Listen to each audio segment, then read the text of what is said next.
UV গ্লাসটা, ঠিক আছে, এটা আমি রিমুভ করতে পেরেছি। আর এই যে গাইস, এটা আপনারা দেখতে পাচ্ছেন 11 প্রো।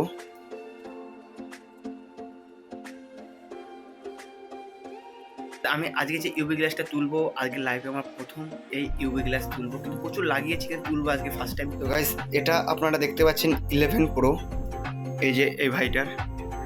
তো এই যে কার্ভ গ্লাসটা নষ্ট হয়ে গেছে, এখন এটাকে রিমুভ করব। রিমুভ করার পর এটাকে আবার নতুন করে সেট করব।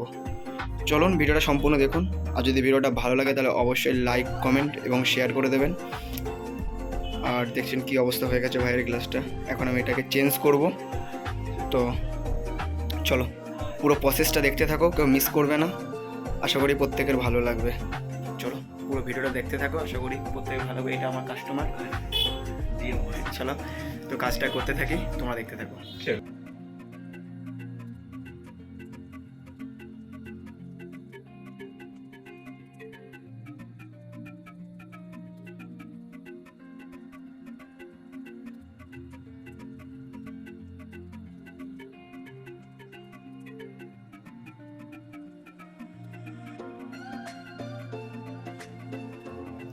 তো গাইস, ফাইনালি আমি এটা রিমুভ করতে পেরেছি, তোমরা দেখতেই পাবে। এই যে ইউভি গ্লাসটা, ঠিক আছে, এটা আমি রিমুভ করতে পেরেছি। আর এই যে তো অনেকটা হার্ড। চলো এবার এটাকে লাগাবো, বলো না ভাই। তো গাইস, রিয়েলমি 11 প্রো এই গ্লাসটা, এই ফোনটাই এখন লাগাবো আমি।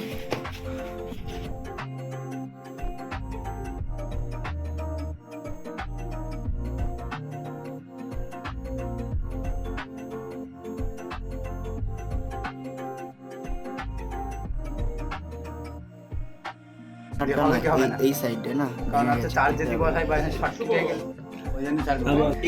এটা হচ্ছে কি, যে পিছনে যে চার্জিং পোর্ট আছে বা স্পিকার আছে, সেগুলো প্রোটেকশনের জন্য এটা করা।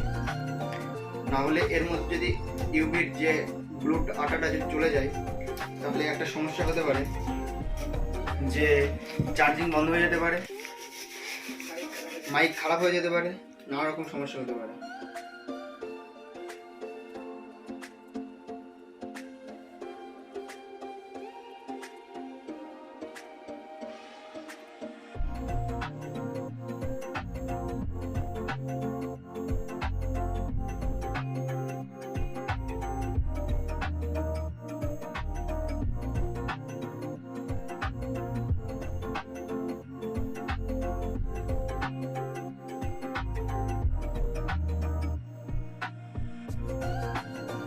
এখন দেখা যাচ্ছে যে আমার পুরো গ্লাসটার কোনো জায়গায় হাওয়া নেই, কোনো জায়গায় হাওয়া নেই বা পুরোপুরি ফিট হয়ে গেছে। এখন আমি চারি সাইডের যে আটাগুলো পড়ে আছে, যে এই সাইডে, তারপর এই দিকে যে আটাগুলো আছে, এখন সবগুলো পরিষ্কার করে নেবো, তারপর আমি ইউভি লাইট দেবো।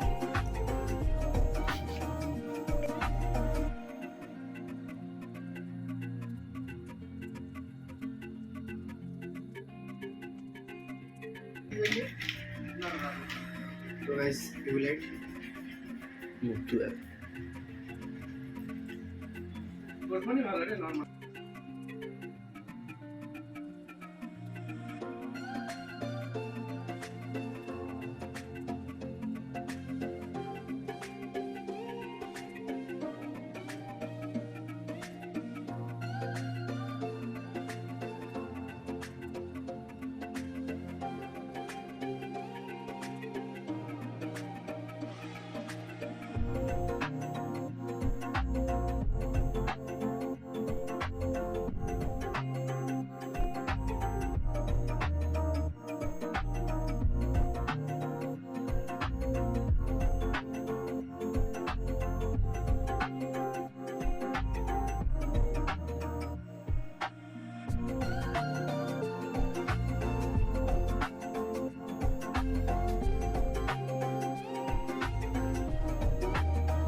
তো গাইজ আজকে যে আমি ইউভি গ্লাসটা তুললাম, এটা আমার লাইফে প্রথম ইউভি গ্লাস, কিন্তু প্রচুর লাগিয়েছি কিন্তু আমি কখনো তুলিনি, আজকে প্রথম তুললাম।